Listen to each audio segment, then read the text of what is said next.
Good morning, and welcome to World in 5, your trusted source for comprehensive coverage of today's most pressing events, delivered with accuracy, integrity, and insight. In the North Indian Himalayas, specifically in Ladakh's Defies village, a local inventor is constructing artificial glaciers to address water shortages for farmers like Dolkar, a 58-year-old potato farmer. We have Shelby reporting on this. In the North Indian Himalayas, specifically in Ladakh's Defies village, a local inventor is constructing artificial glaciers to address water shortages for farmers like Dolkar, a 58-year-old potato farmer. Reflecting on her childhood, Dolkar recalls abundant snowfall, which has since decreased significantly. This decline mirrors the reduction in income for her family of potato farmers. In the past, they could earn up to £70,700, $892 monthly, but now they struggle to make £20,200, $255. The artificial glaciers are intended to compensate for the diminished natural water supply essential for irrigating crops in this arid region. Back to you, John. Thanks for that update. After a decades-long reintroduction program, wild horses have made a historic return to the Golden Steppe of Kazakhstan for the first time in over 200 years. We have Antony reporting on this. In early June, the Prague Zoo conducted 2 operations spanning 18 hours each that airlift 7 Przewalski's horses from Europe to Central Asia. According to caretakers, the horses have adapted well, freely roaming the plains of their ancestral homeland. Miroslav Bobek, director of the zoo, described the momentous occasion as a triumph of generations of conservation efforts. He noted the joy of witnessing the horses, led by the mare named Tessa, eagerly explore their new environment upon their release from transport boxes. Named after Russian explorer Nikolai Przewalski, who first identified them for the European scientific community, Przewalski's horse is the last surviving wild horse species on Earth.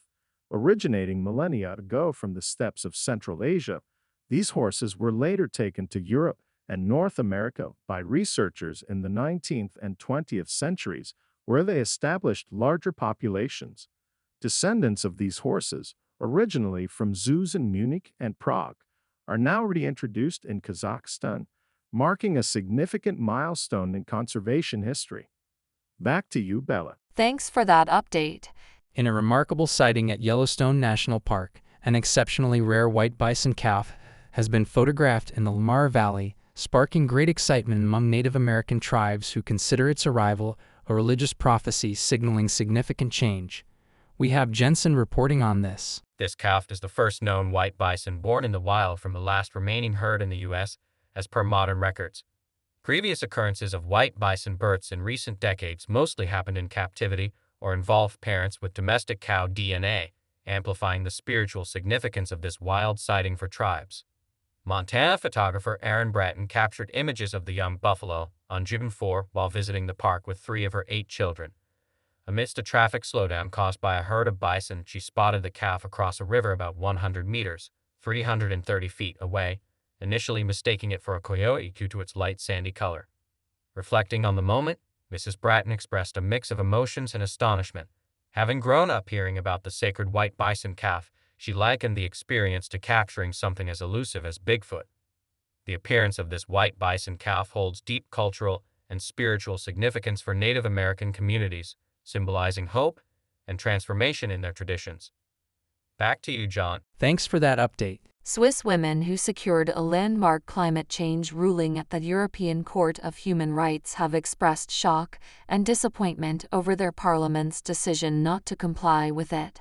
We have Alana reporting on this. Dubbed climate seniors, these women brought their case to the court in Strasbourg, France, arguing that Switzerland's inadequate response to climate change, particularly extreme heat events linked to global warming, violated their right to health and life. In a groundbreaking decision in April, the court sided with the women and ordered Switzerland, which has struggled to meet its greenhouse gas emissions reduction targets, to take stronger action. The court's rulings are legally binding for member states, making this decision unprecedented. Climate activists had anticipated that it would set a precedent, signaling to other governments that human rights law could be invoked to protect citizens affected by worsening environmental conditions.